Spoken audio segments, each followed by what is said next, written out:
He's very successful. Do you feel like the void he's left behind will be filled by the new recruits with potentially a third midfield signing as well? I think all players have come and gone through history here, and you've got to evolve. You've got to find ways of moving forward. You've got to find ways of winning, essentially. And I think I know we've got a good midfield. You know, we've brought in some really, really top players and really good characters, which I think is important. And we got to evolve. You know, we got to evolve and we got to improve. Do you feel that third midfield signing is necessary before the end of the window? As I said before, we're trying to improve. We're trying to improve the squad all the time. You know, we're working towards that. I think largely we got a really good balance within the group. As it stands now, we've got some very good, not top midfielders, you know, to choose from. So I think we've improved that. As I said, since the start of the window till the end, and we'll see what happens. You know, as I said, we want to finish stronger as the window closes, and we're working towards that. Chris. Hi Michael. When you came here in January, you had a very clear target about what you were hoping to try to do, and you got top four. This season, as you mentioned before, is going to be very different to what you encountered last season.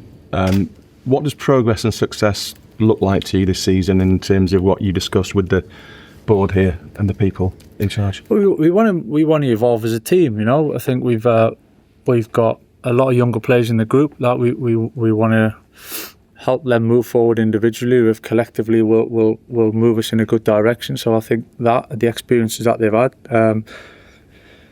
the habit and getting used to feeling what it's like to win a number of games, I think is huge. Is huge for players at this club to feel it and know what it takes first of all, and what you've got to put into it to get out the other end. And yeah, of course, you know, let's see what we can achieve. You know, yeah, we want to be finishing in the Champions League again, without doubt. You know, it's a challenge. It's a big challenge. You know, there's a lot of teams fighting for that position, and we managed to do that last season. And we've got to aim to do the same, and then keep pushing on. You know, through the season to see how it develops. And we want to start strong. We want to get through the winter months, and we want to be strong. We want to finish strong. So. It's putting it all together and then see where we end up. But we're going into it with a lot of encouragement this season. Jamie. Hi Michael. As a sort of former very good midfielder and now the manager here, do you still view midfield as the most important area of a football team? I mean, you know, I know you might say all positions are vital, but just in terms of, I don't know, winning games, you know, how do you view midfield now as a sort of? I think it's important. You know, you could argue both ends of the pitch are if not more important. But the midfield connects the whole team together and has a big say on how the team performs without the ball, and the character and the personality of the team. So I think there's all components. Like you've said, you've almost given the answer anyway when you asked. But both ends of the pitch is where games are won and lost. So that's huge as well, obviously. Can anything be won without a very good midfield? As in a competition, I think it gives you the foundation of the team. You know, I think the foundation of the team's important to be consistent, or to be consistent through one game from start to finish, to be consistent over a period of time. I think you need a solid foundation through the middle of the team, and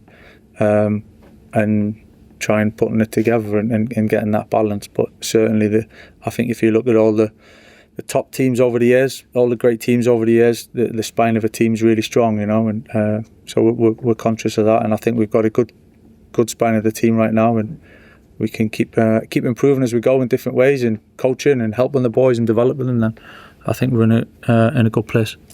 Paul and then Samuel.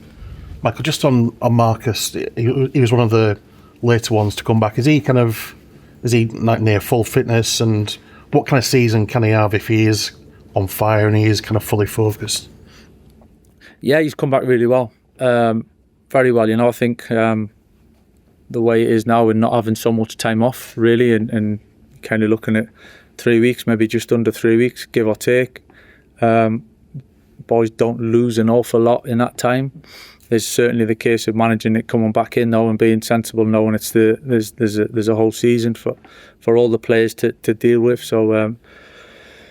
In terms of team this week, going into next week as well, of getting that balance right with all the group. But Marcus he's came back particularly bright, particularly sharp, as I've said, and looks really good. Hi Michael. I know there haven't been too many sales this summer. Nobody was expecting a fire sale as such, but have any players expressed a wish to leave ahead of the deadline?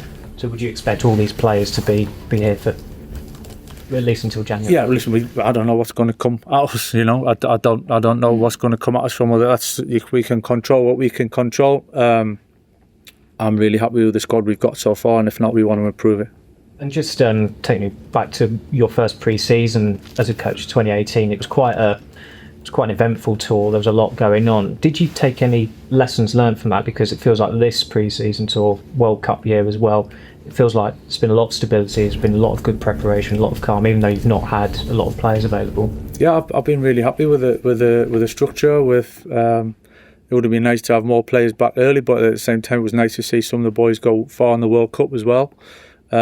But yeah, certainly as a structure and as a flow and how the boys have come back, how they've trained, what this group looks like, I think we can be happy with a lot of that. We all know pre-season is one thing, and once the start of the season gets going, it's a whole different story, you know. So I think it just gives you the chance the foundation to be able to move, and we've got to take big steps as the season goes to move forward. Laurie. Hi, Michael. Bruno Fernandes has been the subject of major interest this summer, as he was last summer. Feels like there's contract talks ongoing. What's your view on his future at this club generally? And then also as a player, I think he turns 32, not too much in the distant future, but he plays all the time. Will he be rotated, do you think, this season? So what's your view on him as a player at this club? I've said quite a lot about Bruno. You know, he's been a big part of the team and the club over recent times, and had a huge impact. So he'll continue to do that. In terms of the games and how it comes, hopefully he stays fit and he's in good shape. But yeah, there's the element of talking about the squad and the depth, and as we go through the season and the waves and the momentum, and keeping the boys in good form but keeping them fresh as well. So and Bruno's part of that. You know, he's a big player for us. He's obviously our captain, but there's still elements where we need to look after him. Okay, last question for Rich. Hi Michael.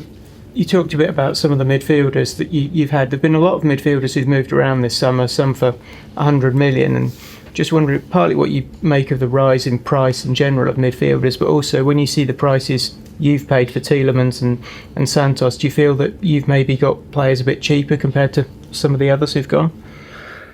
Well, there's certainly players that have gone for and been more expensive. I think that's pretty obvious. We're delighted with the two that we've brought in, I think, and for the money, of course, but actually take that away, I'm delighted that we've got them. Two fantastic players, give us really good balance, give us a lot within the team, offer us different things. So, but certainly, yeah, for the value that we feel we've got, I think we've done very well with them too, especially.